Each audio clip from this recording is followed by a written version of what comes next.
black man is the victim of a modern day lynching, you have to show up, or at least call their family. And they have not called.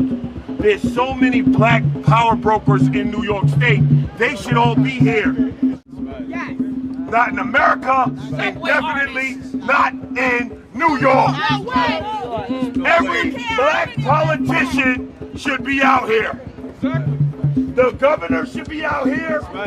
The mayor already took the police's side when he let him go. Kamala Harris herself should be out here. Because you got conservatives making this man a hero. And if you want to play politics and people are on the side of black people, then we need every black politician in New York out here. That's right. If Kid Rock, why aren't they?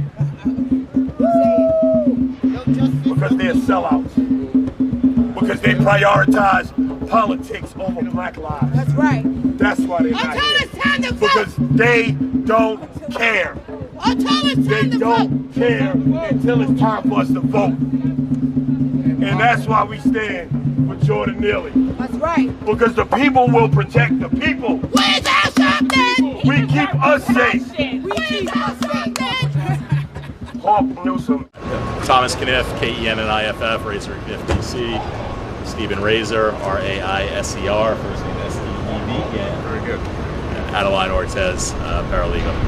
We're very happy to get this process started. It's been a long 18 months waiting for this trial to begin. It was a long and arduous jury selection, as I think as everybody was paying attention saw, but very happy with the jury we have. We're very happy to finally get started today. We're very happy with the way things went. Any questions? None? I think it went very well. I think very, very well. You know, it's always first day is open, always a big day. It's opening statement is a great opportunity to lay your case out for the jury. We got through a few witnesses. We're very happy with how the witnesses went. I think by the time we get into next week, we'll start hearing from some of the eyewitnesses in this case. And I think that's when really the scene that our client had to attend with on that subway will really come to life. We start hearing from some of these passengers that are actually confined in that underground subway car with Danny Penny. Yeah, kind of knew which direction they were going in. I mean, at the end of the day, this case is about someone who stood up and tried to protect his fellow passengers, who did the right thing and came to the aid of everyone on that subway car. And I think that's a lot of what this case is about. I think they actually spent a lot of time in their opening statement talking about that because they know it's such a difficult hurdle for them in this case. A lot of people are saying from the video, he was just standing there. Yeah, well, I mean, it's important to remember he's in a 5 to 6 minute struggle with someone who's in a psychotic state and on drugs. That takes a lot of gas out of anyone, right? So he was also, one of the only people there that was standing there showing concern for Mr. Neely, right? When the police arrive in that subway car, the train is empty, right? That's the testimony from the officers we heard today. And the only one there is still looking after Mr. Neely is Danny Penny. Are all sitting members of the jury seasoned subway riders? I think during the voir dire process, it was very clear that these are people that are familiar with the subway system. Most of the jurors have been threatened themselves or at least witnessed very frightening outbursts on the subway. But as will be made clear from the eyewitnesses in this case, that even though those of us who live in New York City were not accustomed to seeing this sort of thing, the terror that Mr. Neely injected onto that subway car was at next level. It was something that no one had ever seen before, and that was why it was so important that Danny Penny got. Can you tell us how much experience Mr. Penny has riding the New York City subway? He has quite a bit of experience for riding the New York City subway. Remember, at the time of this incident, he's a New Yorker just like all of us. He's living in East Village. He's attending college at City Tech in Brooklyn on the GI Bill, and he was riding the subway every day, not just for school. He was also working in Brooklyn as a bar back in Brooklyn to try to make ends meet. So this is someone who was riding the subway really 7 days a week at the time of this incident.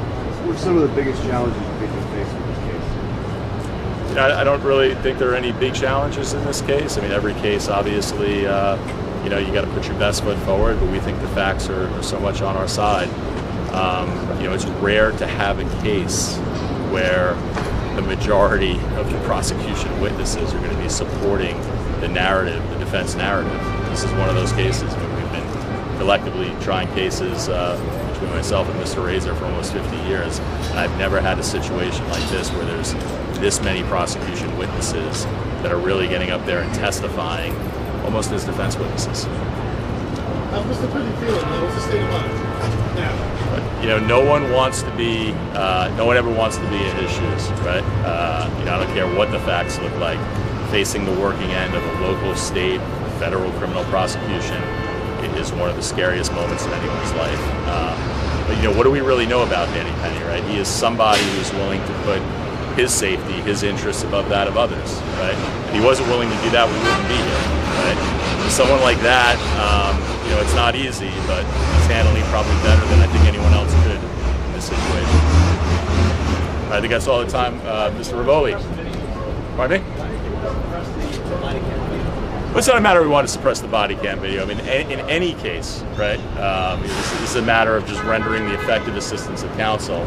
You know, in any case, when there are statements that are collected in the absence of Miranda warnings, defense counsel has no choice really to make a suppression motion. But we have absolutely no issue with what he said on the body cam footage. In fact, the body cam footage is really going to be some of our best evidence in this case, because you're not only going to hear from our client, you're also going to hear, consistent with the judge's ruling this morning, you're going to see in real time these eyewitnesses, you know, a few minutes after this incident occurred, really while the incident was still unfolding in a lot of ways, talk about how terrified they were when Mr. Neely entered that subway car, and how thankful they were that Danny Penny came to their aid and saved their lives.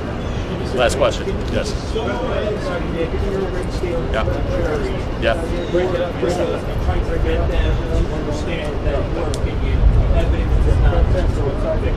Yeah, you know, you have to remember, you know, opening statements are in some ways counterintuitive for the defense, right? Because I think you may have heard the judge say the defense doesn't have to open. We have nothing to prove, right? We have no case to put on. The prosecution has to prove guilt beyond a reasonable doubt. And even with respect to self-defense, that's not something that the defense has to establish. The prosecution has to prove that our client wasn't justified, right? So, you know, with an opening statement, you know, you're trying from the defense perspective to preview some of the themes in the case, give the jury a bit of a roadmap of the things they want to hear.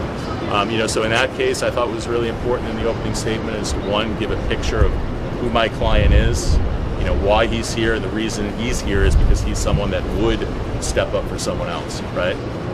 Again, or else he could have, you know, just hid and hoped that Jordan Neely never got to him and he goes about his life. That's not who Danny Penny is, right? And the other thing is, you really want to make the jurors at least get an idea of what it was like to be in that closed underground container as that subway car started lurching into the darkness of the tunnel between 2nd Avenue and Broadway Lafayette, and Jordan Neely started threatening the lives of everyone in that car. Now, you know, I like to think I'm a decent public speaker, but I don't think the best orator could ever really bring that to life, because it was just so terrifying. And I think where it's going to come to life a lot more, better job than I can ever do, better job than Mr. Razor can ever do, is when you're going to hear from these eyewitnesses on the witness stand, and they'll tell the jurors that this was the scariest moment of my life. I thought I was going to die. Those type of statements are not going to come from one witness, they're going to come from multiple eyewitnesses. And what you'll see is that these eyewitnesses are of different ages, genders, races, ethnicities.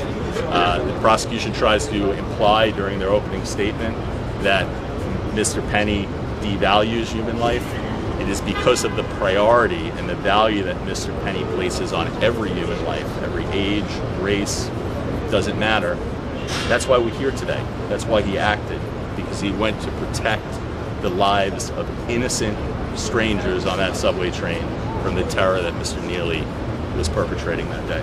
Okay, thanks very much, guys. Have a good weekend.